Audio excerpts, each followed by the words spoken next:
And we are live. How are you guys doing today? It's Anthony Gangi. Welcome to another episode of Tier Talk. Today we're going to be talking about, are you ready to be a jail or prison supervisor? I think it's a great topic. It's live, so hopefully we get some interaction and we'll be able to answer some of those questions. I just want to mention before we introduce Russ, 3 sponsors. Guys, if you get a chance, check out American Military University. If you're looking to get a higher education, bring experience into the classroom, American Military University. They have been supporting me since day one, but more importantly, they do support the career of corrections. We also have Guardian RFID, from inmate tracking and cell checks to cloud-based business and artificial intelligence.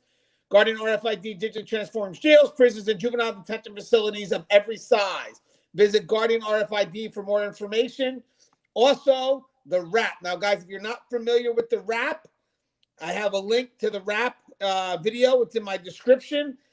Controlling combative subjects quickly in an upright position so they can breathe has never been more important.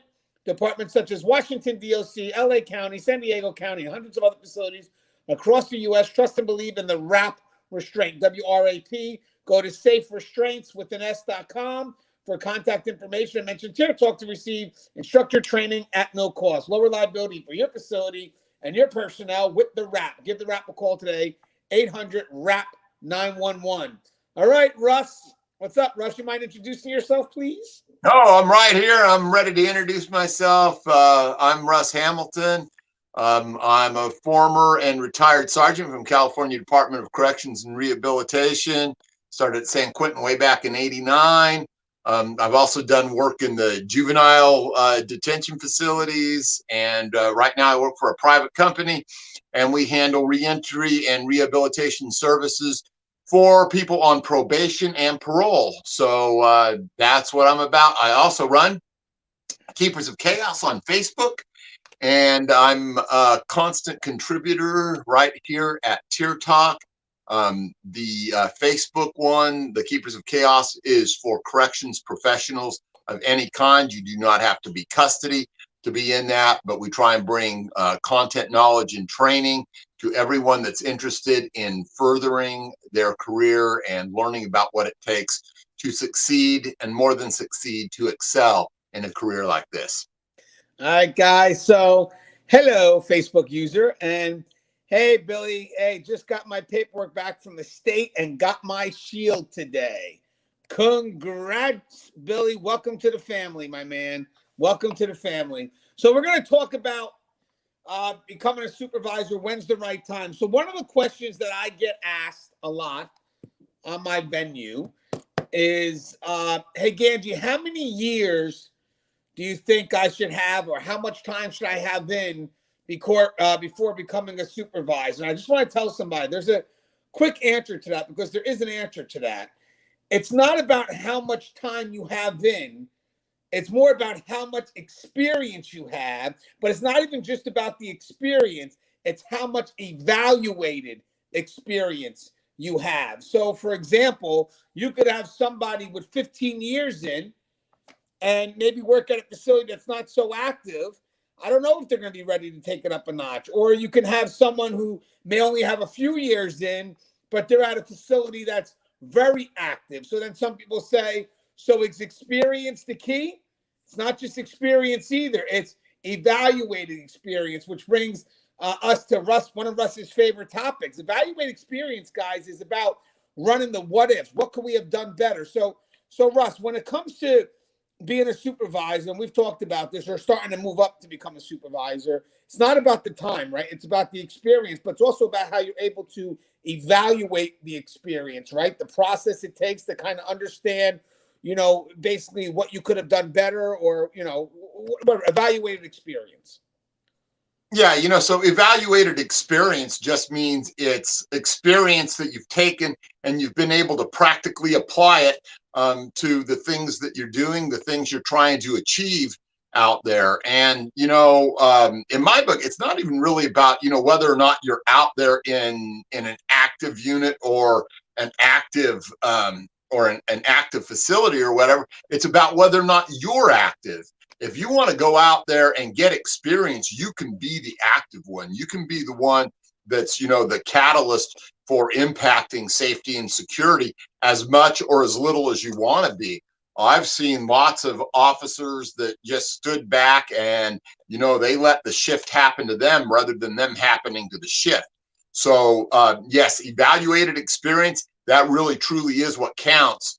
But make no mistake, you're going to be the one that's going to put yourself at the tip of the spear or at the rear of the spear, and that's going to depend on whether or not you're able to get that experience that you need, whether you're going to be able to reach out there. Maybe you might have to train yourself, but whether or not you're training yourself or whether or not you're the one constantly at the front trying to get that food, trying to get that training, trying to put yourself in a position where you're asking to be trained, whether you're asking, to go on assignments, all of that stuff, it's up to you. So really, you can, like I say, let the shift happen to you, or you can happen to the shift.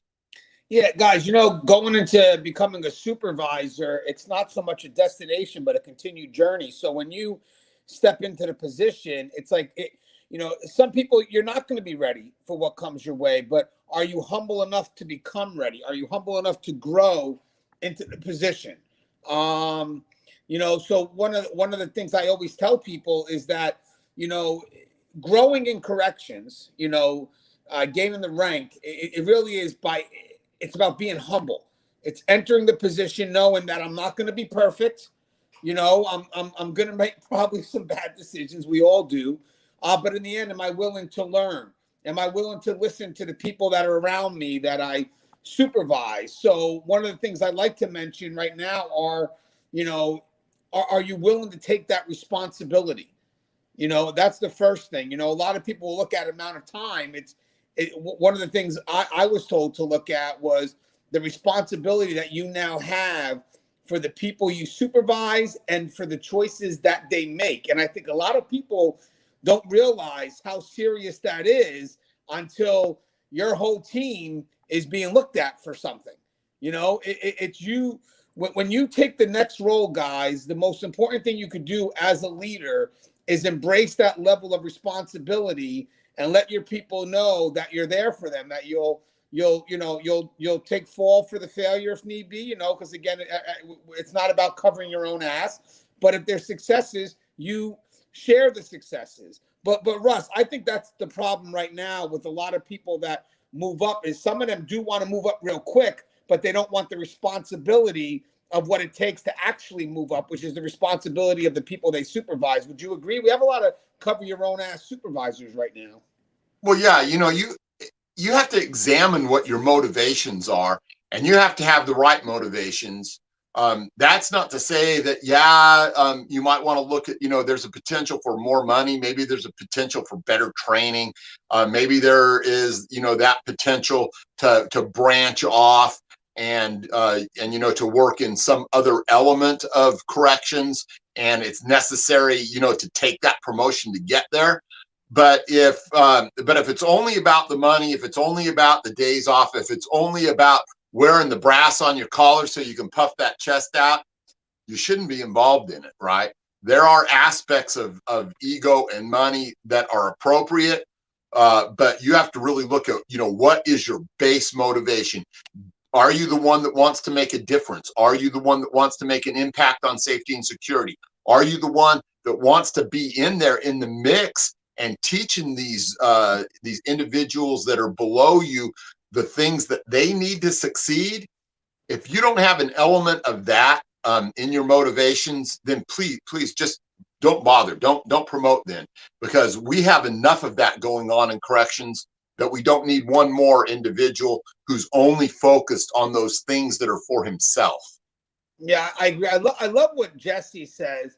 It's all about working for your people. I mean, as you move up in rank, as you become a supervisor and you start to embrace the role of being a leader, it goes beyond the position you're in. The position gives you the opportunity to lead, but ultimately it really does matter with your relationship with the people. I think that for me, being a supervisor, yes, I get it. I'm a supervisor. I'm in a position that allows me to have responsibility over others, but it only gives me the opportunity to lead. The leading comes into my service to others. That's why I'm in total agreement with Jesse, as a leader, your willingness to serve the people that you supervise matters, because you become that voice for their needs, for their concerns, and to be able to, it's humbling, really, to be honest with you, that a lot of people may take this position as a supervisor and think that, well, this puts me above the people that I supervise, where technically, if you think about it, when you supervise, yes, you do have authority,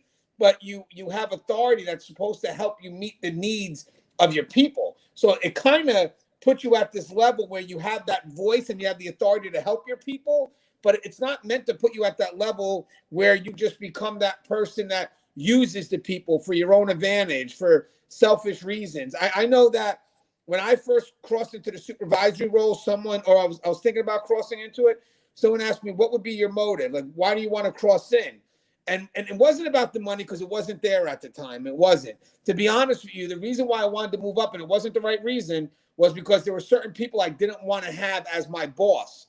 As I started, about 8 or 9 years in, I started seeing other people 3 or 4 years in getting promoted. And I'm like, you know what, man, I can't keep doing this. I'm training people and they're going past me. So my original incentive wasn't correct. But someone came up to me and they said, hey, Gans, let me ask you a question. You willing to take that responsibility? And that's what made me think, you know what, let me think on this.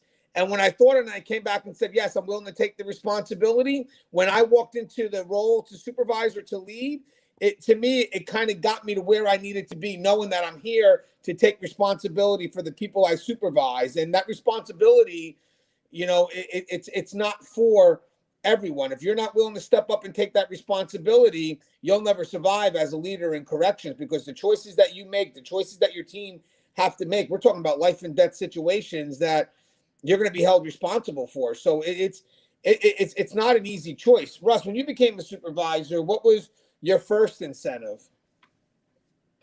Well, I had reached that point in my career that I was really happy with what I was doing, because basically, I was out there and, I was chasing shanks and dope and cell phones and, pretty much, trying my best to, identify gang members and develop points on them and helping and working around some of the things that were going on in investigations and so forth. And so I kind of was at a point where I really didn't feel much like promoting, but I got to a point where I said, you know what, someone at some point has to try and make a difference other than just that impact on the safety and security every day. Someone, should step in here and try and do some training and things like that. And so it was just a decision that I decided to make to see, what I could do in those sunset years of my career. And so, with about, I guess it was about 8 or 9 years left in my career, I went ahead and took the test. I did extremely well on that, so that basically my facility had no choice other than to hire me as a sergeant, so they could get to the people that they wanted to put up front. And the rest is kind of history. For me, when I made rank, I went from a female facility to a male facility, and I had a lot to prove. Of course, there's a stigma of working with females that they didn't think I'd make it at the male facility, which to me, the female facility was more emotionally draining. Again, I have respect for both sides. Obviously, I know there's dangers in both sides, but I know what was good about working in a prison is when I became a supervisor, I was working for the state. I was sent to another prison, so I had a chance to develop me without the pressure of people I worked with, as an officer, trying to push me back. Hey, Gans, when you're an officer, blah, blah, blah. So I really had the chance to kind of discover who I needed to be as a supervisor, which was great because the people that I worked with at the new facility only saw me as that supervisor. Because again, I wasn't from that facility. I became a supervisor there. So, and the funny thing is as time goes by, you will have some people that will trickle over that once, may have known you when you were, at the other facility, but then they're the ones that make the adjustment because the environment has already accepted you as a supervisor. So that's one of the good things that I had working for the state. But one of the other things, guys, is that I think embracing. Sorry, getting messaged. I think embracing the value in this profession is extremely important if you're going to become a supervisor and cross into that leadership role. If you don't believe in the value of the work that you're doing now as a frontline officer, and then you decide to move up, I find it hard to believe that you're going to have value in the work that the people are doing that you supervise, because you yourself didn't have value when you were doing it. So, and I know some people may want to get promoted just for the money, which is obviously not the right reasons. In my opinion, obviously that's not the right reasons. But with that said, guys, if you don't have that value right now, because this should be a career when you're coming in, you should see this as a career, chance to move up, all these opportunities. But if you don't see the value in what you do and you're that person that's constantly disgruntled and just don't have the respect for this profession, and then you want to move up, think about how you're going to lead now the people that are beneath you. Think about, where's the passion? Where's the dedication? Where's the stuff to want to motivate these people? I'll guarantee you, if you get promoted and you don't value what you do, all of a sudden the team that you supervise, the morale drops because you're placing a lid. And you know what's funny, Russ, and we talked about this before, that lid. Imagine having a supervisor that's lazy, doesn't believe in the value of the work that we do, that's not committed, and you put them over people who are high achievers, who have great potential. What eventually happens to the people that have the chance to be something great in this profession if you partner them with someone who has no value for what we do? Yeah, that's just the thing is that what that individual does that's over those people is he stagnates them. He puts them in a position where they're no longer able to achieve what they should be doing, because he's destroying the opportunities for them to showcase, shine, and be that impact player in that facility. The guy or gal that's going, above and beyond, and, writing great reports, and being able to implement policy and procedure, keep the discipline among the ranks of the inmates, and all those other things that come into play. So yeah, he's just doing nothing but tamping them down, and just for his own ability to try and ride it out. Maybe he's the kind of person that he just doesn't want anything to happen, and so he thinks that by being really still and really silent, that nothing will go on. Well, you know what? That's pretty ignorant, because we know things are going to go on. Maybe he thinks that actually doing safety and security and searches and validating gang members and stuff is beneath him, but it's not, because that's where our bread and butter is. That's how we make an actual impact. That's how we keep the public safe, is by doing all those things and making it safer for the inmates, and instilling that discipline actually adds to, making it a more stable environment, rather than letting the influences that are going to influence, whether you like it or not, the gangs, the troublemakers, the individuals that are introducing contraband, the ones that are trying to manipulate your staff. There's going to be problems. It's how you attack those problems that matter. Get out in front, get out and be proactive. Like I said before, don't let the shift happen to you. You happen to the shift. Yeah, being a good leader, a good supervisor it's all about being that role model, which means that when you're a role model, you have to have committed to the right behavior, the actions. You have to have some level of consistency and trust, and also it's not just trust from the people; it's trust in yourself. I mean, you have to ask yourself the right questions to understand if you're able to commit to that next level of responsibility. A lot of people are like, I need the people's trust. Yeah, but do you trust yourself? Do you trust yourself to make the right decisions? I mean, and trust me, guys, the right decisions are not always going to be for the benefit of your friend, who you may know as an officer. It may not even be to the benefit of you. The right decision, which makes it harder to do, would be in the benefit of the agency and what they expect, which sometimes is the hardest decisions to make. So I know being able to step up and take that role, it comes with that responsibility of having to make what is perceived to be the right choice, which could be some of the toughest decisions you'll ever have to make. I've been through that. I've had to go through situations where I'd have to write up someone that was a former friend, and hopefully it was never going to be personal. But the problem is, this is the role I'm in, and unfortunately, this is where we're at this point. But the funny thing is, guys, I will tell you something that I think matters. Your reputation entering this profession is very important from day one. Connecting yourself to the right people, especially if you're coming in knowing that this is a career and I'm going to move up. If this is a career for you and coming in the door that you're going to move up, you got to connect yourself with the right people right from the get-go. People that see the work that we do, have value, are professionals. It's not time to play games, because you play games on your first or second year and you do foolish shit, then try to be that supervisor that requires that respect, and see how you're viewed by the inmates or your former peers when you decide to move up. So right off the bat, the reputation that you establish at the beginning, that professional reputation will help you when you go into that crossover role as a supervisor. Now it's like, okay, well, I got this reputation. People know what to expect from me. And that expectation is a good expectation. So most of the time when people like, well, has this person changed? No, this is always who they've been. They haven't changed. So we know who we have to be when we're around that individual. But guys, right off the get-go, reputation from day one. Good reputation. When you become a supervisor, it's easier for you to transition into that role. Now, real quick, Russ, in a jail, I'm gonna express that a little bit more, because in a jail, you're not going to have the ability to go from a facility to a facility, to kind of reestablish yourself.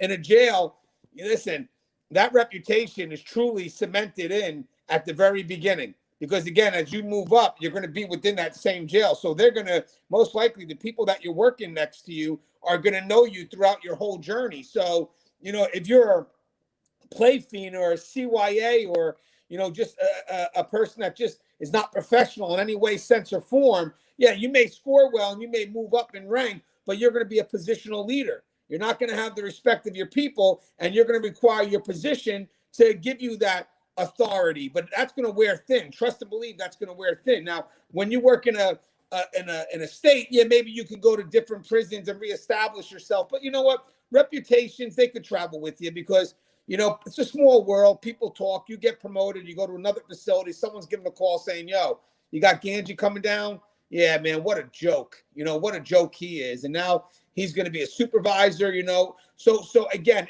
it really is extremely important that if you're going to come in and see this as a career, that you treat it as one. Because when you cross over into that supervisory role, I will guarantee you the person that they see today really is founded on who you were yesterday. What's your thoughts on that, Russ? I mean, I know we could always change, but to be honest with you, that initial impression that you have at the beginning does carry a lot of weight. Well, yeah, impressions, reputations, that kind of thing. You can make one bad decision, or you can make one decision that's viewed in a bad light, and it can stick with you and stigmatize you through a good portion of your career if you let it. But the only way you can let it is if you see fit to rest on your laurels and not do anything about it. Can you improve yourself? Yes, you can. Can you shed yourself of something bad that happened, whether it's your fault or not? You certainly can do that too. So it's just a matter of, trying to model yourself into that person that you want to be, and that type of supervisor that you would admire. Look around you. Look at the officers that you're commanding, right? Are these the type of people that are willing to follow you into battle? If they are, I would say that you're on the right track, right? If they're not, then somewhere along the way, you've either lost them or it's a problem that they have. And even if it's a problem that they have and it's not because of something that you did or didn't do, it's still your problem, because you're the one that's tasked with fixing that individual, bringing them into the fold, making them into a serviceable officer, and perhaps even a great officer, right? You can't just say, well, that's such and such. That's Officer Smith. He's been that way. You have to take appropriate proactive action to make that person into the officer that they should be. That's the real hard part about being a supervisor. It's one thing to have 95% of your followers be great, but that other 5%, what are you going to do with them, right? Real supervisor is able to do something with them to either inspire them, put them up on their toes, maybe rock them back on their heels, but still he's able to impact those individuals. Yeah, Will Lewis says, over the last year and a half, I've had 12 staff under me that was promoted.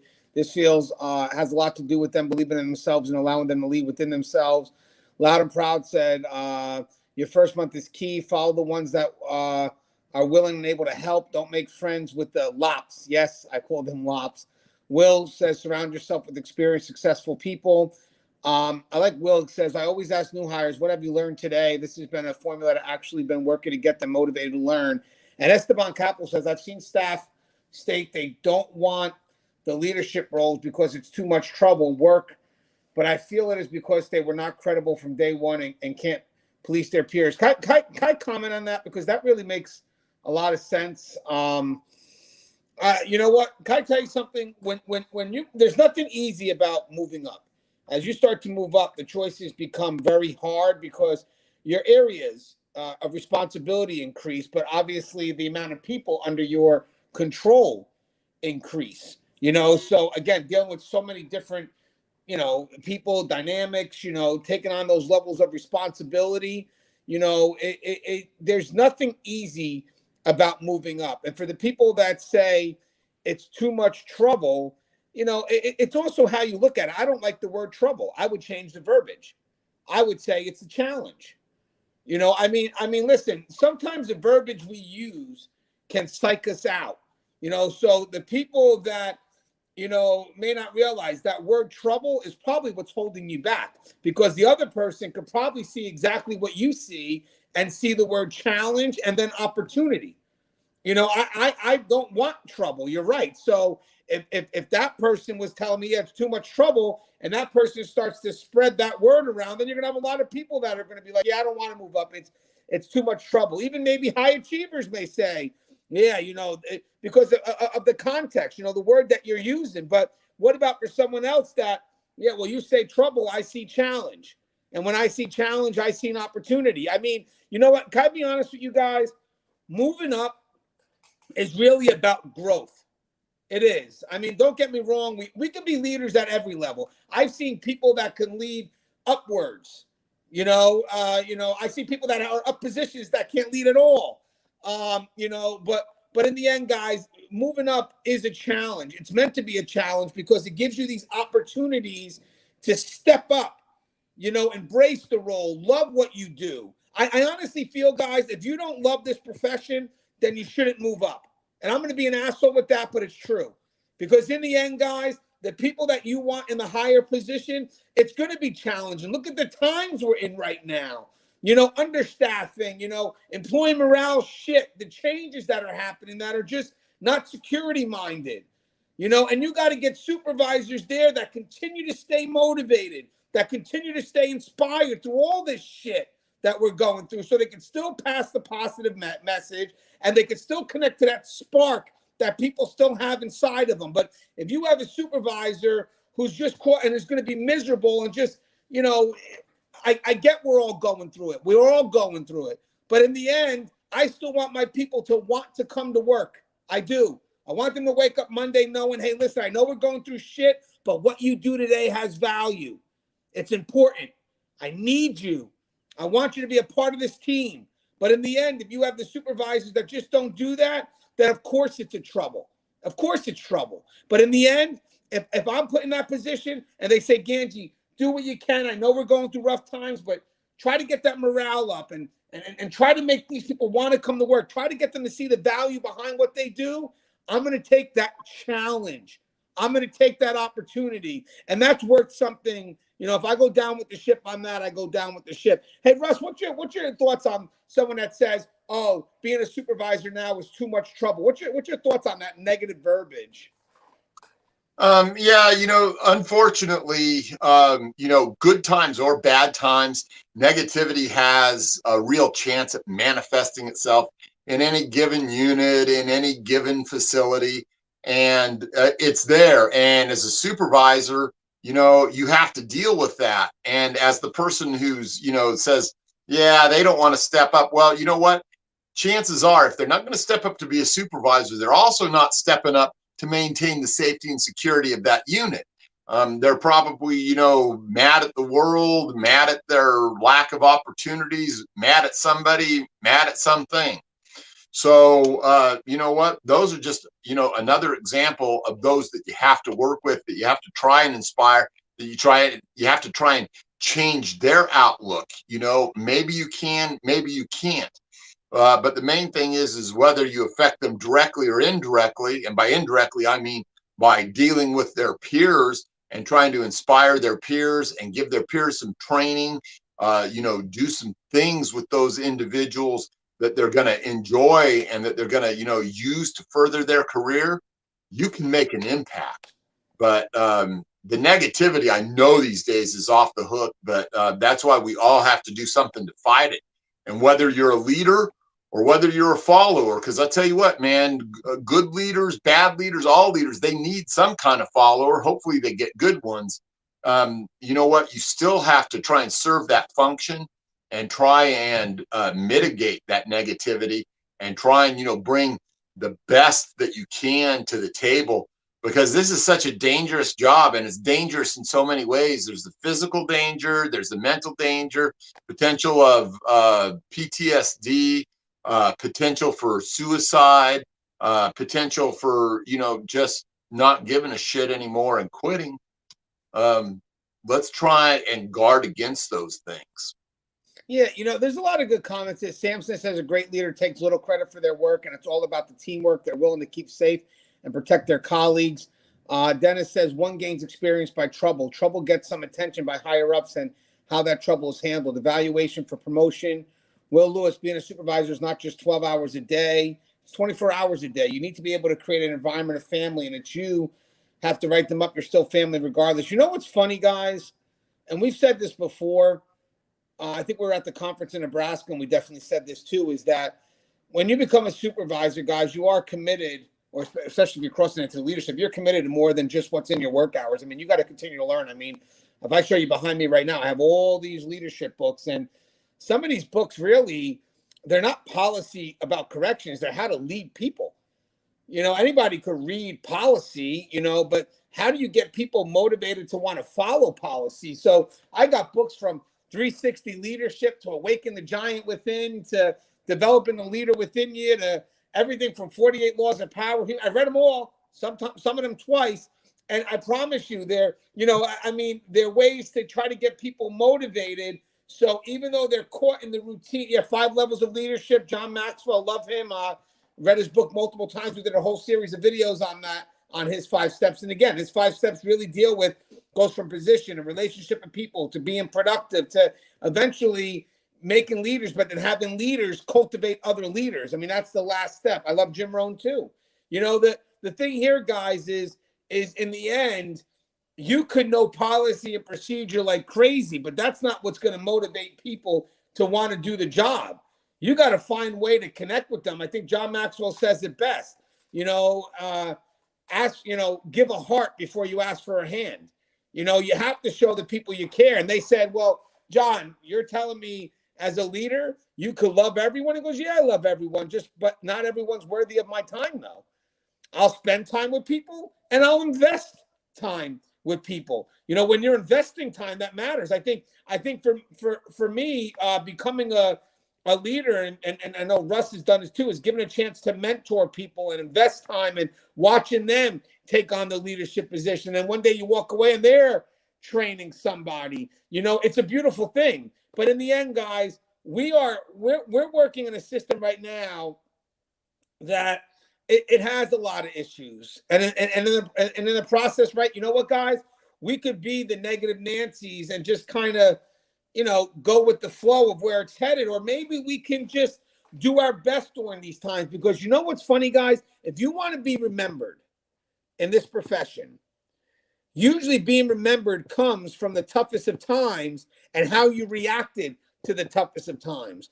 The people that stand out right now are the ones that are able to provide something amongst the challenges that this profession has right now. We are going to say challenge. I know someone said, well, Gangi, why would I want to be a supervisor and deal with all that bullshit? Well, right off the bat, you just told me you're not ready to be a supervisor then. Because let me tell you something. You may want to call it bullshit. I want to try to call it challenges. But in the end, guys, that's part of the responsibility. The part of responsibilities, guys, you know what's funny? Is being a supervisor, you have to realize, guys, or being a leader, it's all about the effort and not so much about the outcome. You know, we're not in charge of the outcome. The outcome is going to be the outcome. What we're in charge of is the effort that we commit ourselves to every day to try to get something. That's the key. But if you wind up becoming, the thing about being a leader, Russ, and I know you're going to agree with this, Russ, the thing about being a leader technically is that you can't get disenfranchised and you can't quit, which means that you may get 20 million no's, but you still have to try for that one yes, ultimately all the time. That's your job.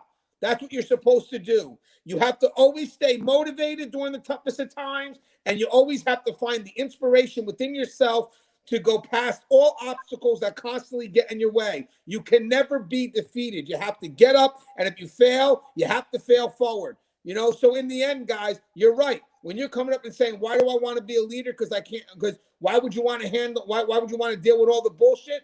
Then you're not ready to be a leader anyway.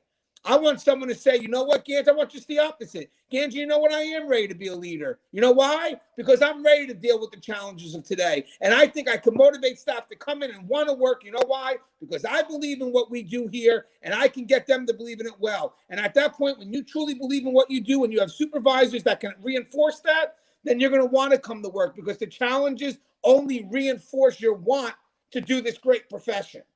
What's your thoughts on that, Russ? I'm on a pedestal right now. What the fuck? A person that's what? I'm on a pedestal right now. I don't know what the fuck, man. I'm on a pedestal right now. I think you need a soapbox. Yeah, I gotta get off it. No, it's good. You know, I think the thing that we really look for is if we're being that follower, we want someone with a vision to inspire us, unless we're a lop, like that other person pointed out. We want someone that we can follow. We want someone that we have confidence in. We want someone who's going to take us from that position where we're, you know, constantly in the negative, and try and turn that around so that, you know, every day that you come into work, it's an opportunity. It's an opportunity for us to shine personally. Sometimes it's an opportunity for us to shine as a team. Sometimes it's just that, you know, opportunity to learn something and to, you know, be able to put a freshness into it. But buying into that, buying into that someone else's vision, it's very important. That person that takes us out there and shows us the ropes and tries to put us in a position where we're starting to understand how the game is played out there on the yards and in the units, and being able to then become that person who's able to affect outcomes. And when you can affect outcomes, then you really are starting to become that leader, and it's because you're following someone who's giving you something more than just the brass on their shoulder. Yeah, that's powerful, because again, that goes back into that positional. Thanks, Esteban. And Jennifer's like, who got you mad? I like what you said, because that goes back to the positional. I mean, people that really rely on their position to be a supervisor, you're never going to get the respect. I mean, you have to find some way to relate to the people, because in the end, the brass wears thin. I know someone that says, we talked about, even as an officer, relying on your uniform for the perception of authority is not the right way to lead. It's you. The inmates are going to see right through the uniform and see who you really are. So if you expect that uniform to automatically give you that perception of authority, you're wrong. Same thing as a supervisor. The brass only buys you so much. You know what's funny? The brass gives you the right to be a supervisor, the right to have that authority, but it doesn't give you the respect. It doesn't.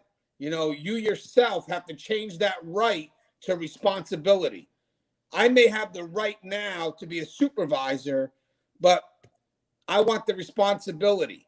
That's what I want. I want the fact that I'm responsible for the people I supervise, and therefore that's what motivates me. And when I feel responsible for the people I supervise, now I start to see my service to them.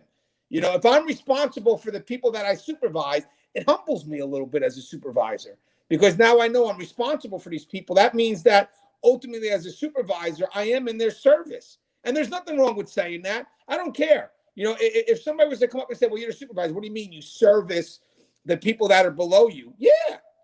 It's what we do as supervisors. You know, it's what we do as leaders. You can't think anything else, because in the end, we're responsible for them. Would you agree? Of course I would agree. Well, if we're responsible for them, then we want to have their best interest in heart, because we want a good team. And I love what the other gentleman said here about the motivation, about this gentleman here, Dennis. Cynical aptitude is infectious amongst the troops. Keeping the troops motivated can be done. One-on-one communication.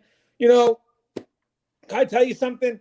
Negativity spreads so quick that as a supervisor, as a leader, you got to catch that. When you have someone that's disgruntled, oh my God, you got to be all in the middle of that. You got to do what you can to, you know, try to motivate that person. You don't want to really keep them isolated, but you don't want them affecting, you know, whatever good morale you got, because you could take forever to get good morale. And all of a sudden one person comes disgruntled and it spreads like wildfire. Because the reason why, and I think this is true, Russ, and tell me if you agree with this, is that, you know, being negative about this profession, I think, is easy, but being positive is intentional and hard work. So as a leader, you have to be intentional in finding well, there's a couple of things here. Let me just say something real quick. Hey, Teresa, let me tell you something real quick. There's a difference between being positive and being optimistic, right? So let's just shift the word. Let me change the verbiage real quick. So I'm going to be optimistic, right? Because we're going through troubled times right now. So I want people to know that there's hope, that we have to invest in the change. We have to be part of it. And eventually we'll start to understand where the vision is headed. Now, if we don't understand the vision, then we're not going to understand the mission that we have to do every day. I get that. So I do what I can to promote some level of being optimistic.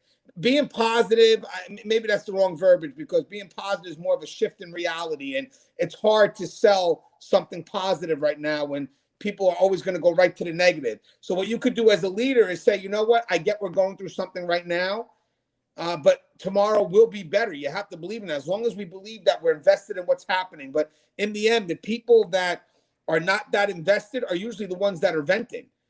You know, it's like, yeah, but you're venting, but you're not making any investment. You're more of an obstacle, you know, where, you know, we're headed this way, and instead you're an obstacle towards the growth because you're still stuck in the past. Listen, we're moving forward. It is what it is. So come with us, be part of it. And I'm telling you something, there'll be something for us in the other end, but it's hard to sell that bridge right now. But Russ, what's your thoughts on trying to get people to remain hopeful, especially during these times? I mean, where do you think the obstacles are? Well, I just think that the main obstacle is the human condition itself. It's the natural tendency of people to roll downhill and to settle in the lowest possible state, because the lowest possible state requires zero effort. And so that's what people tend to naturally want to do. Now, there are some stops along the way beyond which some people aren't willing to let themselves roll, so to speak. But that also requires some energy expended to try and maintain even at that state. It takes even more energy to try and march to the top of that hill and to overtake that plane and to plant your flag up there. So a lot of people don't want to be involved in having to do that. It's easier to sometimes follow other people, and that's fine. We need followers, right? But they just don't want to put forth the effort. So the natural tendency then is to look back down the hill and see all those people down there. Hey, there's lots of company there. Let's go down there and let's stay there. We don't want that, right? We want people that are going to try and make that difference. And, you know, I use this one word over and over and over again, where I talk about impact. You know, I wanted to be the impact player. I wanted to be the individual at the tip of the spear going in. And I wanted to, you know, try and shift things for the better. I wanted to protect the public. I wanted to protect my fellow officers. I wanted to protect the inmates themselves from each other.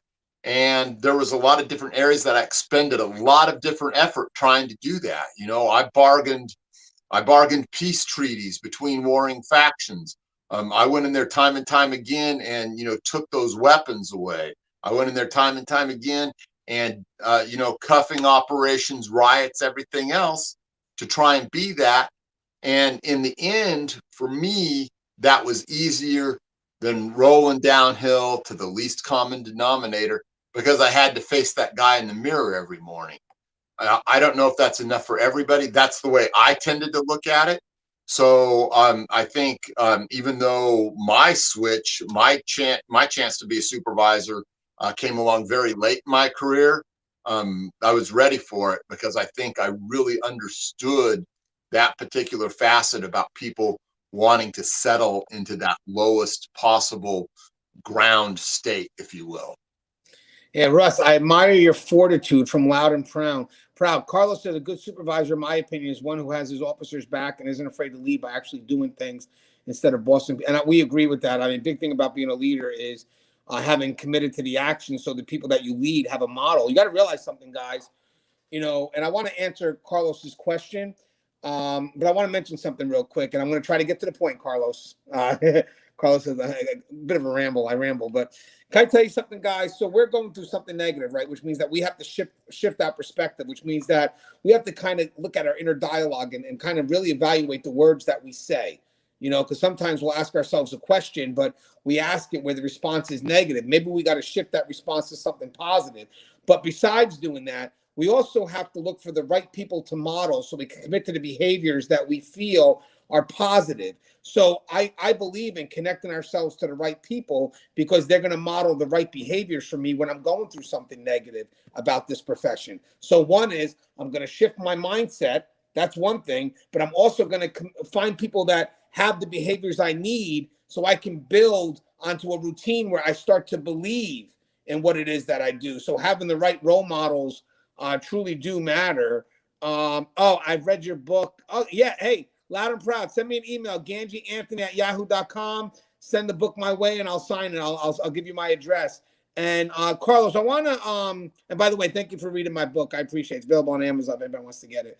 Carlos asked a question, and Russ, I'm going to have you go first. Now, the thing is, we're going to answer it the way he asked it because there's a, you know, he asked about what's the number one problematical trait of a supervisor. Now, we're not talking about a leader. We're talking about a supervisor. I do have one that gets to me kind of like a pet peeve, but I'll have Russ go first. Russ, what's the number one problematical trait of a supervisor? Micromanagement. Ah, you bastard! You stole mine. Well, no, it's not a matter of stealing. It's a matter of, you know, I've been there so many times, and what happens is people have that tendency to not want to give up control. And so what they do is instead of telling you what your strategy is, hey, I want you guys to go over here and there's 10 drunk inmates in that dorm, take care of it, right?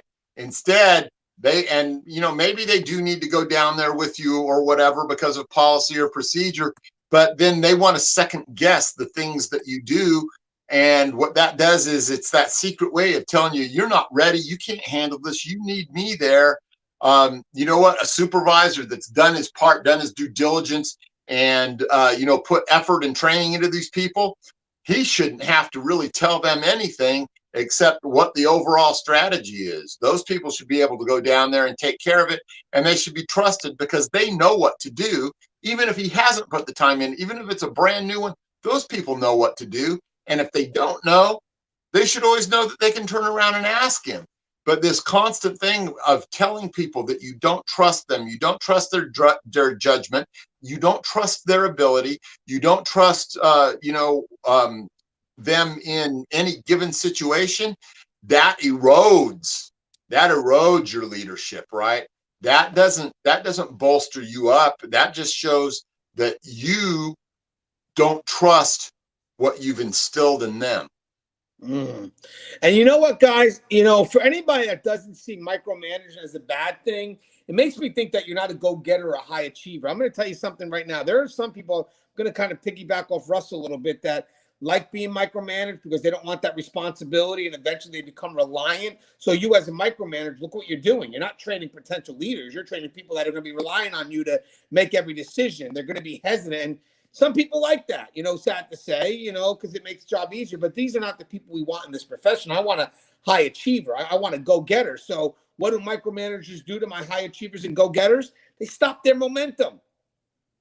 High achievers and go-getters, they want some freedom. They want responsibility. They're not afraid to make choices, to make decisions. And they like that level of responsibility. And all of a sudden, if you partner a high achiever or a go-getter with a micromanager, horrible. Worst thing you can ever do, because that person's going to do two things. That micromanager is going to kill that person's potential. And then what are you going to do is that person's either going to become disenfranchised or you're going to force that person out. What's your thoughts on that, Russ? I know you said you got something. Yeah, I just wanted to break into and kind of relate to people a story about that, and the way that I work to prevent that in myself. Not that I was, necessarily that way, but I realized the dangers of doing it. And it's that whole thing about following the chain of command. And repeatedly, one particular unit I was on, I came in there and it was just really getting bad. I would have inmates approach me all the time and ask me for things, and they were just circling around their officers because they'd had a sergeant on this unit that had just undercut and micromanaged everything and left it all up between the inmates and himself. And so what I started doing is they were circumventing this chain of command. And so I just told them, I said, hold on, before you go any further, do you have permission from your tier officer to talk to me? And these inmates, they would just get this incredulous look on their face. And I said, go back and ask him if you can talk to me, but ask him first, whatever it was you were going to ask to me. And so I put it back in the court of the officers. I wanted them responding to these inmates. I wanted them making the decisions. And more than that, I gave them that confidence that they were going to make the right decision. Right. And so it just made it just took the wind out of the sails of the inmates, because they were then put in a position where they weren't going back to the officer. Hey, I got around you. I got that bit of contraband back. Or, no, the sergeant told me yes, even though you told me no. And so there's a tremendous lesson, I think, to be learned in that you need to give your officers the authority to deal with the inmates, right?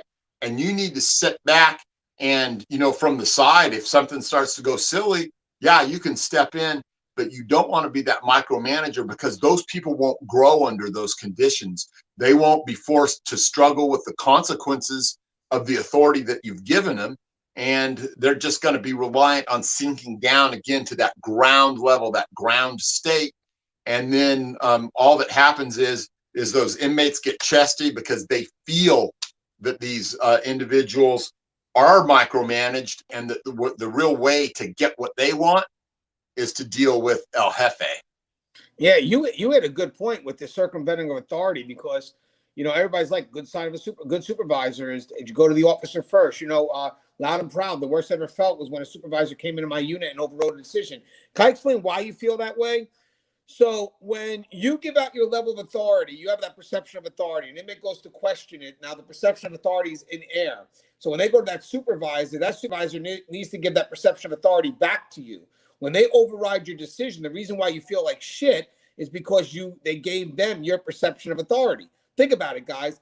I give you an order, right? Perception of authority is out there. The inmate decides to question my order and go to the supervisor. So now the supervisor has my authority, technically. Just bear with me. It's a bit of a metaphor, but the reason why you felt like shit, loud and proud, is when that person overrode your decision the way they did, they didn't give the authority back to you. They gave it to the inmate. Now, granted, if you were wrong, there's still a way to do it. They talk to you and you address the concern. At all times, you remain with that perception of authority. We make bad decisions where, it happens, but how it's handled, what the supervisor does to make sure you maintain that level of authority matters. Where if I didn't agree with what you did as a supervisor, I would call you in, talk to you privately, and then you could figure out how you can correct that concern so you can maintain that perception of authority. But again, you felt like shit because it wasn't given back to you. It was given to the inmate. So since Russ said, and Russ, by the way, I know you got to go. So whenever you got to go, you got to go. I'm not going to hold you. Just let me know. But when you said, Russ, when you said micromanaging, let me add something else then, just to be a little bit more unique, since we said two of the same things. You know what I'm going to push on, because Russ kind of got me thinking about it, Carlos, because I don't want to, you asked for one, you're probably hoping to get two. I'm going to say an inconsistent supervisor. Think about this, guys, and this goes from the highest level down. Inconsistency is tough, because if my supervisors are inconsistent, then not only can I trust them, I start to have trouble trusting myself because I have nothing consistent to work on. Remember, consistency builds confidence. So if I have a supervisor that's inconsistent, that makes me inconsistent. Imagine how the inmates start to see me now. So I think an inconsistent supervisor also has a ripple effect where through their inconsistency, staff starts to not understand what their role is, how they can solve problems, and then the inmates start to question their credibility. But worse off, we start to question our own credibility. What's your thoughts on an inconsistent supervisor, Russ? Yeah, I think that inconsistency is the way to look at it, and the word we would probably use. But along with that inconsistency, just comes that word, weak, right? Is this person being pushed around by the inmates? Can I push this person around? Because I'll tell you, when I sense that weakness, I'm not going to be in a position, and I know I really hate using the word respect, but when I fail to respect them as a supervisor, it's just going to make me all the more emboldened. Hey, this supervisor, you know what he really needs? He really needs me to take charge of this yard so he can just sit back and just be completely obviated out of the whole equation here, because he's not going to do what I want anyway. So he's going to have some stronger individuals there that are going to be, moving in on his territory. He may protect it or he may not. And then after that, he just tends to get in the way, to tell you the truth. Yeah, guys, if you're crossing into this leadership position, I mean, it's great for you to kind of watch the dialogue we have. I also don't like lazy supervisors. I mean, might as well add that to the mix too, because lazy supervisors push the work out. They don't want the work. So when you have people that, are doing what they're supposed to do to make the facility safe, this person here is your supervisor. They're taking shortcuts. I don't feel like writing nothing today, so drop the charge. They do whatever they can that's convenient for them, but very selfish in nature and willing to jeopardize safety and security. I mean, how many times did you get a good find and you give it to a supervisor, and the supervisor's like, well, you know what? It's Friday night, or I'm here on my overtime, and I'm not busy for that. Just get rid of it, or whatever it is. And it's like, yo, really? I mean, the problem is that you're overtime or not. It doesn't matter. You have a job to do, but having a lazy supervisor can truly affect the safety and security of the facility. I'm sure, Russ, in your time, you've worked with some lazy supervisors, huh? Well, yeah, and it's that thing, where they want to slough things off, because, I might be out there seeing what I consider to be a major potential problem. Maybe the yard's starting to go to shit, and, they're telling me, hey, well, don't cause anything to happen. I mean, cause something to happen. Your yard, you're about to lose it, and you're worried about what I might or might not do. Man, that just doesn't cut it with me. I want a supervisor that's engaged, ready to go, willing to, let us off the leash if necessary, and also be willing to, stand out there and be at the point of the tip of that spear leading the charge if necessary. Don't just try and minimize things. Take what we have to say into account, because you know what, we're the ones that end up, having to, take out the trash at the end of the night and clean up on aisle 5 or whatever it is. Hey, Russ, loud and proud. Was it loud and proud? Yeah, they have a question for you. By the way, we're getting some really good compliments. Russ is amazing. I like Clayton. Ganji's really off his game in this form. Probably the greatest voice for our profession. That meant a lot. That just hit home. Obviously, Russ is my anchor on this one too. Without Russ, I would be nothing. Okay, we're gonna get to that question, Carlos. But I want Russ to answer a question that um, Loud and Proud says, why does he not like the word respect? The word is gold on the yard. Remember at one point you But said you don't. because it's okay, so I'll march into this because to me, words mean things, right? I got no problem with an inmate respecting me. But the problem that I have is the way it's taught in the academies and everything else, and the way that certain, not every, but certain officers use it. These inmates, they respect me. So if those inmates respect you, yeah, they're not going to do anything, right? They're going to be model inmates, and not going to have to do anything to correct any of their behavior, right? See, we're already, when you see that, you're at a false premise, right? And so respect, having me try and respect the inmates is a false premise, right? Because respect means that you value, what they've achieved in their character and in their person. And I'm not at that point with any inmate where I respect their character or person because they have all these criminogenic needs. They're addicts, they're thieves, they're murderers, they're liars. And I know a lot of people don't like people to say that, right? I happen to work at this point in my life with those same people, and where I have to, try and rehabilitate them. And I've been pretty successful in it. And where I have to, help them with reentry, which is fine. That's a completely different element from what we're facing out there on that yard. These individuals, if you think that you should be the one earning their respect, they're manipulating you, right? And by the same token, if they truly do respect me, that's fine. But I'm not going to wear those blinders on my eyes where I think that I've gained their respect and now I have control of the yard, and now they're going to be less violent, and now they're going to be less manipulative, because that is not the way criminogenic needs work. And if you go and you Google that and you see about what power orientation is about, when you start to see, what controlled substance does to these individuals, which is a horrible thing. But when you start seeing about, how they justify what they've done and how irresponsible they are, and this is just a number of the criminogenic needs I talk about, you'll begin to see that respect is a hollow word, right? It really is truly. I prefer to think of it when I'm out there as professional courtesy, right? And I'm not talking about what happens with police officers out there during a traffic stop when we pull over one of our own or something like that. I'm talking about I'm being courteous and respectful to an individual until he gives me a reason not to, and I prefer to keep it at that level. But when we pull out that word respect, I'm a big word fan. I write lots of things. I write lots of articles. I do a lot of things on Keepers of Chaos. And for me, words really do mean things. And I think that corrections has really corrupted that word. And so now I'll get off of my soapbox.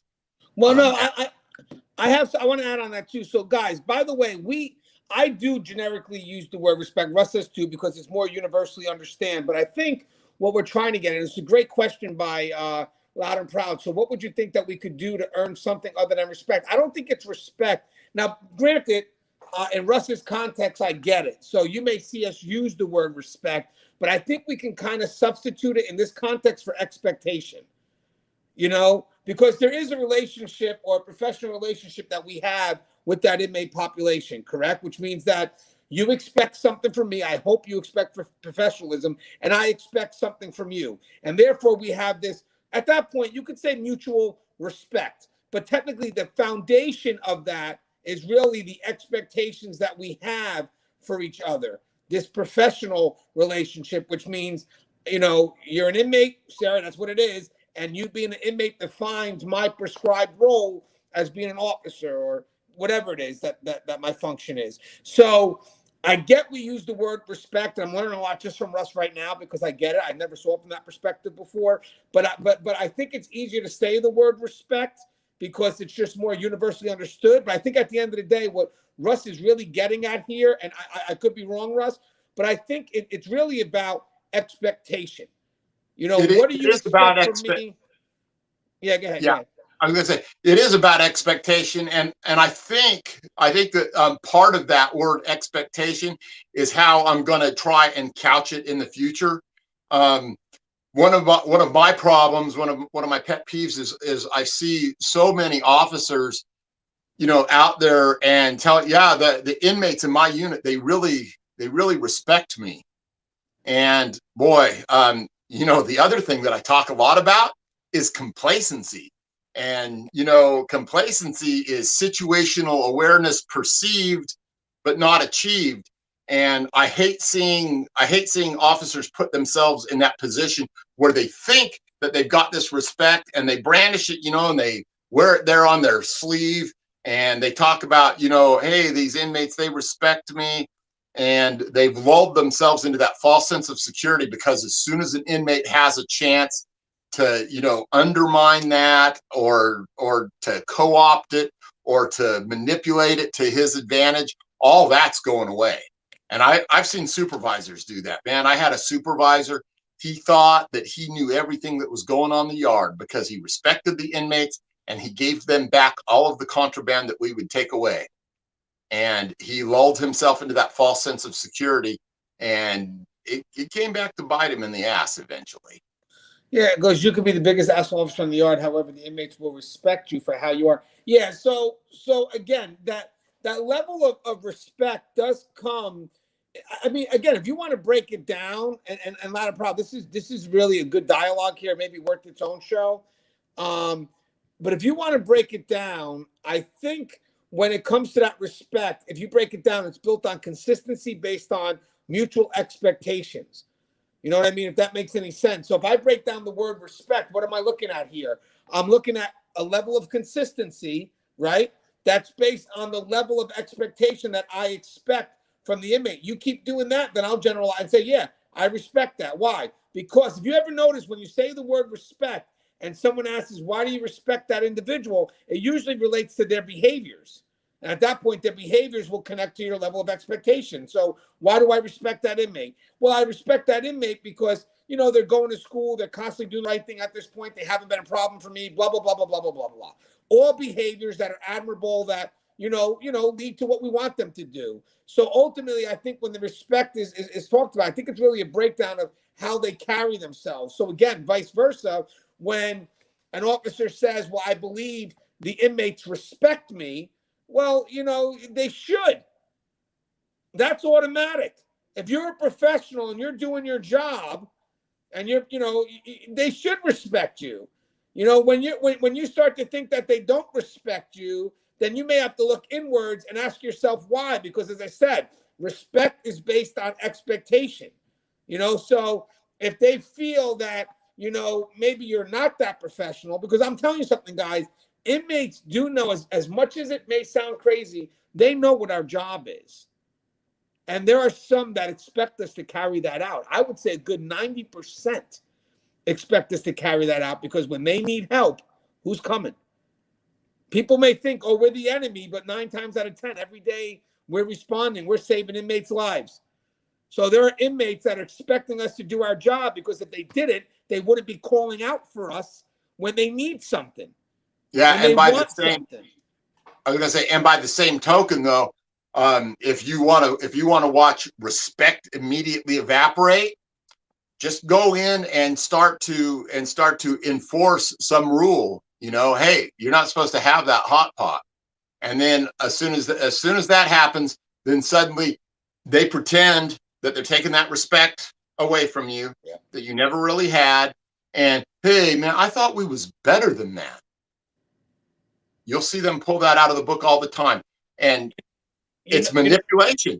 You know what, Russ? It's a whole nother chapter in a book I'm going to write later on when we update the manipulation book, because you're right. Respect, it's not God, this topic is great. We have a whole fucking show on this. By Thursday, we're doing a whole show on this, Russ. We have to. Let's talk about the term respect. Me and you will break it down because I'm going to tell you something. Yes, respect, and we'll do some criminogenic needs too. Yeah, because it's all going to blend in because guys, look, Russ, you got it 100%. Look at that from loud and proud. Listen, I'm going to tell you something, guys. The word, just by Russ's example right now, very powerful here, guys, is we got to start questioning why that word respect is being delivered. Is the word respect being delivered because I'm doing my job as expected of me, you know, from the agency, from the people that trust me, from what the public expects? Or am I only being respected because this one inmate expects me to do these things selfishly for them? Remember something, guys. The respect should come not from a selfish motive. The respect should still come from your ability to service others, your ability to maintain that trust, that integrity in your position, all those things. So once you have an inmate, all of a sudden, you're right, Russ, this was fucking great. Once you know, the hot pot, whatever it is, a little bit of jailing, and you go to do your job and you say, hey, you can't do that. And the inmate's like, oh, I thought we were okay. You know, I respect. No, you didn't. That's not respect. If you respected me, then what you would do is you would respect my position and know for a fact that once I tell you you can't do that, you can't do that. You know what's similar? If I could bring it back to the supervisory spot for 1 second. When you're a supervisor and or a leader technically, and let's say you have to write up somebody because, you know, they're affecting the team in a negative way. You try being constructive. It's not working. At one point, you have to make a hard decision. The hard decision is going to have to write them up because at this point, they're bringing the team down. And then all of a sudden, you have this person coming up that may have been a friend for you. It's like, you know what, Gangi, I know you got to write me, man, but, you know, we're friends. And, you know, I thought we respected each other like that. Hell, really? It's funny how people are using the word respect to manipulate. Russ, you uncovered something. I mean, you know, you know what it is, Russ? Ask yourself this. I want, because it's your thought. I'm just going to elaborate real quick. One last thing. How is respect being used? Is respect being used as an effort to maintain that level of expectation that's expected of you in your role? Or is the word respect being used to manipulate you for a selfish gain? Love it. Yeah, that was good. It's that psychological linguistics. You know, you take a certain word. I mean, look at the way certain words are used throughout the English language. You know, respect. How about this one? Love. All right. You know, I mean, think about, you know, the times that you might have said love and you didn't really mean it. What was it that you were going for right in that moment? So there's a lot of them, you know. Maybe I'm not sure. Is it neurolinguistics? I'm not exactly. Yeah, neurolinguistics is the that's what it is. It could be related to how the inner dialogue in your head. I just read that with Tony Robbins. He's a big fan of neurolinguistics. Yeah, and see, that's especially for those of us like me. I tend to think of abstracts and concretes using words inside my head and all kinds of crazy constructs.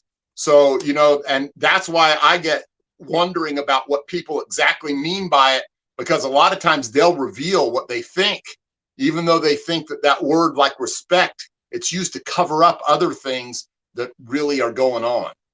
Yeah, you know what, Russ? The word at the surface level, we automatically knows what it means. So that's why the inmates employ that word, because we know that when we're, you know, growing up, we know what respect means in our world. We also know that word gets used in the academy a lot, where they're teaching you, well, you know, you got to give respect to get respect. Really? I mean, let's take everything. Don't, man, question everything. Hey, Russ, this is what we do here, guys. Not to do it on purpose, but the funny thing is, guys, is we never know what we're going into. So as we talk, our conversation evolves and we allow ourselves to hear each other's perspective and then just kind of see. So kind of, you're right, Russ. I mean, not that we intentionally went to do that, but maybe that's a good thing for the academy to kind of start looking at that word respect, because again, it's the context of the word respect. It's employed because at a surface level, let me tell you something. We were raised in a world where respect's a good word. It's a word that we look for. You know, it's a word that we want. So inmates know that too. So they know how we relate to words like that. So why not use it in a way to employ a selfish motive? So again, you know, what I would say now is I would break it down and use expectation. And you know what's funny, guys? Real quick, man, Russ, this was really good. I remember something. There was an inmate when I was an officer at a female facility, that a young kid, always was trying to do the right thing. She did, but you make bad choices, because don't forget, when you're in a prison, you could give this inmate this advice, but you got an environment that wants the inmate to do the opposite. So it is a real struggle. But I could see this person was, committed to trying, but just just trying. I would see attempts to walk away from issues. But I remember something one day where she did get in trouble. I had a chance to interact with her, and that's where I got it from, because she said, Gangi, you've given me this level of expectation, and I want to meet it. There was nothing, it was just a level of expectation that I want to meet, that she got upset with herself about, because she couldn't get to that point. It really was, she was trying. She was, but the environment, it's tough. I'm not saying to blame the environment, but it's tougher. It's a bit of a process, and I understood that. But that's when I knew the respect came from that. It's when I went to that inmate and I said, you know what, you could do this, you could do that, you could try these different things. And then all of a sudden, the inmate realized that maybe there is a level of work there. So you put this inmate on a pedestal that they'd never been put on before. So they get this level of expectation, and then again, that level of expectation to me is really how you break down the word respect. If someone says, what does respect mean to you in a prison setting? Remember, whatever words mean on the outside are going to mean different in a prison and jail context. So if someone said to me, Gangi, what does the word respect to you mean in a prison setting? I'm going to say it means a level of expectation between both the inmate and whatever, the staff member, a level of expectation in which, the professionalism is expected from both sides. I like that idea. I think that plays out. Hey, Russ, you got another question if you have a mind. Loud and Proud wants to know. And by the way, hey guys, thank you guys for all the compliments. I see Rosemary with the thumbs up. It motivates us, guys, as you can tell. At the beginning of the show, it's always slow moving until we get the interaction. Then we start to go, because this is where our strong points are. Russ, how many times have you been accused of not respecting an inmate by inmates? Well, see, that's a really good question, because it's many, many, many more times. There's no way for me to count that, because their idea of respect, and I've said this before, I have somewhere, there's a video on it. I said that their idea of respect is me not doing my job, right? And that's because, they want to see how far they can push the envelope. They want to see how far they can color outside the lines. And, it's just that position that I take where, I'm enforcing the rules. I'm not overly invested in enforcing small rules. My idea for me at one point is that, if I see a misdemeanor, I'm just passing it by, because it means I'm missing a felony somewhere. But it just, they do have it set in their mind that your respect is incumbent upon you overlooking things. And I wasn't about overlooking things unless it was, on my way to some other thing that was bigger. So to me, just so many times that you can't count, and they are always pulling out that word respect, and they're always trying to cash it in. They see it as a chip. They see it as, some money to be spent by pulling it out there. Like I said before, that whole little phrase about, I thought that we were better than that. And that's their attempt to cash in on that chip. So I don't know if I really answered your question there, but I tried to put it into the best perspective that I have in the ways that they tried to manipulate me over the years. Because believe me, over the years, I had plenty of inmates that, I was on a good basis with and things like that. But, sometimes they didn't necessarily understand that doesn't cut. That doesn't cut through to, me overlooking you doing illegal things. And many times they made the mistake by thinking that it did. Yeah, guys, we have 6 conferences lined up for next year: Atlantic City, Nebraska, Maine. There's a few. Yeah, you'll be there. We do these type of things. We have live interaction. So basically we'll do a bit of an intro and then we bring the panel up. And all we do is we don't know what the dialogue is. We form it based on the questions that are asked. So it's all about the audience. So people are like, what are you going to talk about? Whatever they ask. I mean, we bring a good, a good amount of people that are well diverse in the profession, and we answer the questions. So even in today's dialogue right now, me and Russ will probably focus on a video, possibly maybe Wednesday, Russ. We'll see. I want to try to get it out as quick as we could.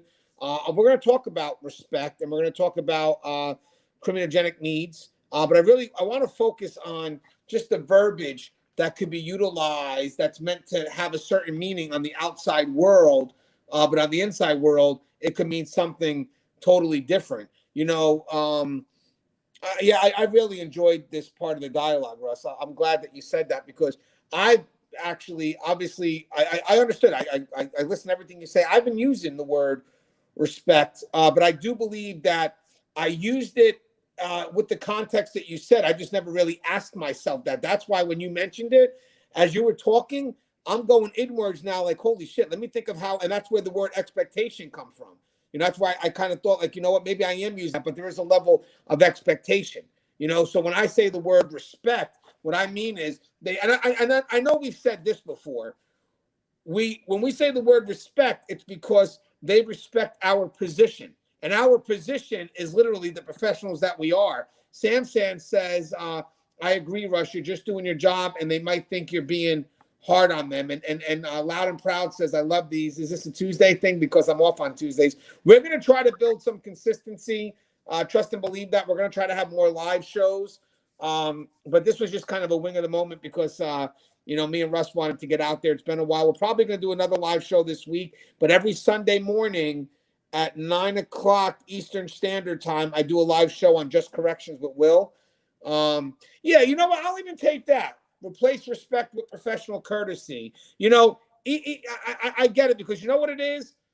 I think you're defining the word respect to try your best to bring it back to the definition that we've connected to. Because again, the definition in here is a little bit different, a little bit strayed. So you want to try your best to connect it. So I get it, breaking it down to expectation, breaking it down to professional courtesy, kind of brings it to a bit of a closer relationship to the words that you're used to. Hey, Russ, we're doing that. We're going to post that video up, and we got to get that done. But hey, Russ, anything you like? I know you got to go soon. So anything you like to say in closing, Russ? Yeah. So I would just say that I think we ended up into a good topic there. The original topic, though, for me was great too because I really like talking about the things that I believe can impact corrections greatly in the future. And the right people promoting and taking the reins, the hard chargers that can inspire people and have people follow them. There's nothing more important, I feel, than that at this point. So other than that, thank each and every one of you for listening. And just everyone out there, just stay safe, stay frosty. Don't let complacency bite you in the ass, which is my sign-off signature phrase. And by the way, Russ is being complacent about writing his book, so he's being a hypocrite right now. That's true, man. That's guys, true. But I honestly have a lot on my plate right now. So, but that doesn't mean that it's not going to be addressed. You know what I'm going to do, guys? I'm going to try to do it. I'm going to try to get I think he'll buy it, Russ. He said he'll buy it. So, there we go. I think that we're missing now is a good book on leadership. So I'm going to try to work on these 21 laws of leadership and then try to relate that to how that could affect our leaders in corrections. But guys, all the stuff that's said here, Samson, Loud and Proud, Will, Estevan, Carlos, I mean, the list goes on here. Guys, you guys make this a good dialogue. I mean, you should see the when we do the conferences, the reason why we do so well is because you're setting the tone. You're telling us where to go, and then we have the ability to answer it, or we're also humble enough to know when we can't answer it, but we'll come back and probably within that thing, we're looking up stuff and we'll try to come up with an answer or we'll get back to the person. But thank you, Abraham. Thank you guys for the time and valuable info. Yeah, you know what, guys? we couldn't do this without you. So just want to say one last thing before we go. Our objective right now, I'm going to kind of have this mission statement at the end of each show, is that we want people to come to this profession for the right reasons. So I want to continue to motivate people. I'm a little upset with a poll I did where 52% or 48%, whatever, almost split, would not recommend this as a profession. And then we wonder why we don't have enough people. I mean, yeah, we could blame Matt, we could blame everything, but also, are we doing enough? I mean, are we trying to say the right things, not sugarcoating it, but instead of presenting things as trouble, maybe a challenge, you know, and you know, I mean, again, the verbiage that we say, neurolinguistics, the verbiage that we say affects how people can view things. And if you want to stay negative and not look for the positive, then don't sit and bitch and moan about people not coming to the profession, because I'm sure we've all had opportunities. And my thing is, I may only be able to affect one person at a time, but I'm going to go for quality. So in the end, one thing that we've been trying to do, and we have done it, I could read stuff off of you right now about, let me just, I don't know if you got to go. Let me just read one thing just to show you how important this is. I want to show you guys something. This is why it matters. Right here. This is why it matters. We need people. And I got a message like this the other day. I won't say the person's name, but check this out, guys. This is why it matters. I want to thank you. I'm halfway through Connecticut's DOC Academy. Your YouTube channel drove me to a career in corrections. The YouTube channel drove them to a career in corrections. Now, imagine this. We do all this hard work, and you partner them with somebody that's disgruntled and ruins it. But either way, not in this case, just hypothetically. I applied, and when it came time for the interview, I watched your videos nonstop. I didn't want to be one of those guys who paid to get the answers. Instead, I listened to the tips and advice you gave. It allowed me the chance to really question the decision I was making to get into this profession. I was in the top 150 of 3,000 applicants. I truly believe that wouldn't have been the case if it wasn't for your inspirational videos. I look forward to getting to work and earning the respect of my colleagues and the inmates. Colleagues and the inmates. Look about that, guys. Colleagues and the inmates. I will take your advice and shut up when a senior officer is talking to me so I can learn as much as I possibly can. I want to make a difference in this career. Anyway, my graduation is December. I don't expect you could make it, but if you could, I would greatly appreciate it and hope you one day meet you in person. You're my idol in this profession. If you can give me any more advice as a rookie coming into this profession, I would appreciate it. I will continue to watch your videos. And as you can see, I wrote a nice lengthy response back to the individual. That's one. Then I got another female who just got into the profession who says, I mean, think about how powerful that is, guys. But I want to tell you something, guys. The hard work that we do on this channel, that we do in this community to get that person to connect to the profession can be destroyed in 1 second of negativity. The moment they come in and the brotherhood and sisterhood doesn't welcome them. This person's coming in for all the right reasons, and we push them away. Got to do what's right, because we're playing our part here. Everybody in this community today is playing their part. But what are we doing inside the facilities? Are we passing the message of something positive so the people that come in for the right reasons stay? This person that comes in, you're going to want this person walking next to you on a tier. This is the person that's coming in for the right motivation, the right incentive. This is who you want. What are we doing to keep these type of people? Good question. That's a whole show in itself. As always, guys, love you guys. Stay